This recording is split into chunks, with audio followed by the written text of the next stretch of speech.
अपराध के मामले में गंभीर बनी हुई है, क्या कहें? गोहाना क्या पूरे हरियाणा में ही जी ऐसी है? ऐसा नहीं।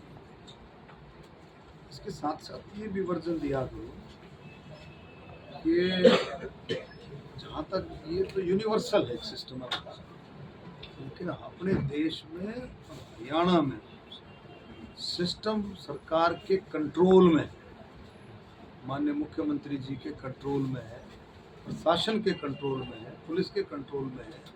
आप इसके साथ साथ ये भी बताने का कष्ट किया करें कि अभी कुछ समय पहले लगभग 58 हार्डकोर अपराधी जिनके ऊपर इनाम रखा हुआ था उनको गिरफ्तार किया है। लगभग 100 से ज़्यादा अपराधियों को, उनके सदस्यों को जो उनके साथ जुड़े हुए थे, उनको गिरफ्तार किया गया है और 178 अपराधियों को भी पुलिस ने पकड़ा है। तो ऐसी बात नहीं है।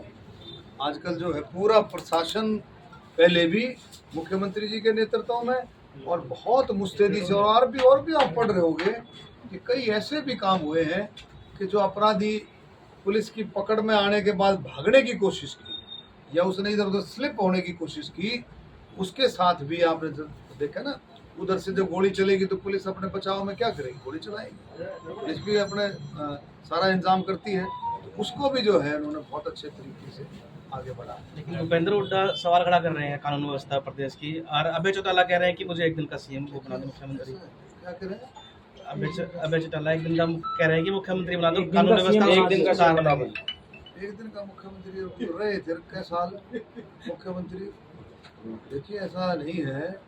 आज हरियाणा के अंदर जो पहली सरकारें थी, 2014 से पहले की सरकारें थी और 2014 से बाद की सरकार, तीनों टर्मों में आज फिर भी कानून व्यवस्था उन सरकारों से बेहतर है और बहुत अच्छे तरीके से माननीय मुख्यमंत्री नायब सैनी जी पूरा कंट्रोल कर रहे हैं। अपराधियों को सबसे बड़ी बात यह है कि कहीं भी किसी भी दर्जे का अपराधी हो, उसके खिलाफ कार्रवाई करने में प्रशासन और सरकार बिल्कुल एक कदम आगे बढ़ करके उसको जो है बिल्कुल जो कानूनी तौर पर जो होता है उसको बढ़ा। आप गोहाना के अंदर आज आप व्यापारियों के बीच भी गए हैं, कई जगह चाय भी पी है आपने, क्या कुछ विश्वास दिलाएंगे गोहाना के लोगों को कि अपराध के मामले में गोहाना जो है सुरक्षित है? देखिए ऐसा है कि जो अपराधी, कुछ लोग जो है इधर उधर का करके, आजकल एक सिस्टम ऐसा बना हुआ है कि कोई उठा करके टेलीफोन कर देता है, लेकिन पुलिस को जैसे ही पता लगता है, फौरन जो है जिस पर भी कोई ऐसी बात आती है, फौरन उसको पुख्ता जो सिक्योरिटी, प्रॉपर सिक्योरिटी और प्रॉपर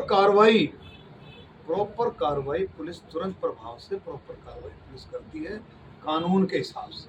आप जेल मंत्री हो, जेल में बैठे कई गैंगस्टर जो है धमकियां दे रहे हैं बैठे बैठे, उनको लेकर क्या इंतजाम किए जा रहे हैं, क्या सरकार कर रही है? देखिए जेल में टेलीफोन की जो व्यवस्था है वो बिल्कुल ना के बराबर है।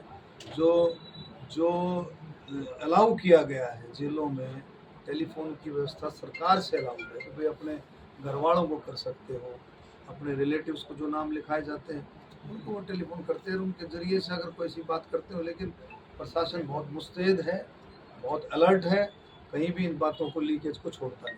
बिजली के रेट बढ़ा दिए गए, 4 लाख बीपीएल परिवारों के कार्ड काट दिए गए, उसको लेकर अब विपक्ष सवाल खड़ा कर रहे हैं। जब सरकार सत्ता में आई, सुनो 2014 में जो बिजली के रेट थे, अब देख लो, अब भी मेरे ख्याल में उससे कम होगा। ये भी उठा करके देखो, विपक्ष कह रहा है कि 4 गुना बिल विद साहब ने भी कही है बात और भी कह रहे हैं, लेकिन सरकार बड़ा यूनिफॉर्मिटी से सारा सिस्टम से काम। 4 लाख बीपीएल परिवारों के काटे गए कार्ड। सरकार, वो विपक्ष कह रहा है कि जब सत्ता में आए जब उनके बना दिए गए, अब काट दिए गए। कहीं ना कहीं दोहरी नीति अपना रही है सरकार। आप समझ रहे हो, पैमाना जो पहले था 1 लाख कितना था पहले, 1,20,000।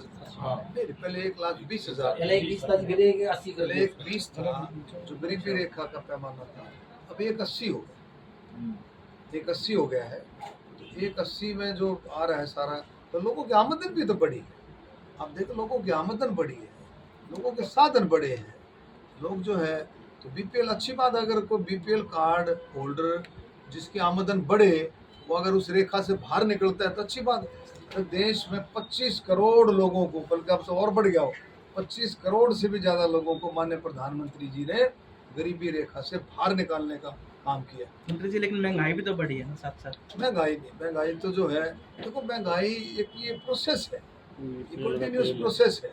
समय चलता है तो उसी हिसाब से आमदन भी बढ़ती है। ऐसा नहीं, उसी हिसाब से आमदन भी बढ़ती है, साधन भी बढ़ते हैं। मंत्री जी, राव इंद्रजीत सिंह ने डिनर डिप्लोमेसी की, आपको नहीं बुलाया, लेकिन क्या सरकार में कोई नाराजगी है या ऐसा देखो सुनो, ये अगर अपन इकट्ठे बैठ जाते हैं, कोई ना कोई प्रोग्राम ऐसा हो, इकट्ठे बैठ जाते हैं तो उसको क्या डिप्लोमेसी वाली कहाँ बात है। बैठे हैं, खाना खा लिया इकट्ठे बैठ करके, एक विचारधारा के लोग हैं, भारतीय जनता पार्टी के, मोदी जी के सिपाही हैं सारे, मोदी जी के मार्गदर्शन में सब चलते हैं। हरियाणा में नायब सैनी जी के मार्गदर्शन में सारा काम है, तो ये कोई बात नहीं है। तो बैठना उठना चलता रहता है। आप पर्यटन मंत्री भी है, मैंगो फेस्टिवल जो है 4 तारीख से लेकर के 6 तारीख तक बहुत बड़ा मैंगो मेला लगता है पिंजौर में, यादवेंद्र गार्डन में जो है, और 32वां ये मैंगो मेला। और मैं कहता हूँ सैकड़ों से भी ज़्यादा, मतलब 250 से भी ज़्यादा अलग अलग तरह की वैरायटीज़ का मैंगो वहाँ देखने को मिलता है। पहले तो हम समझते थे कि भाई ये नेशनल लेवल पर, लेकिन अब ये इंटरनेशनल लेवल पर विख्यात हो गया है मेला।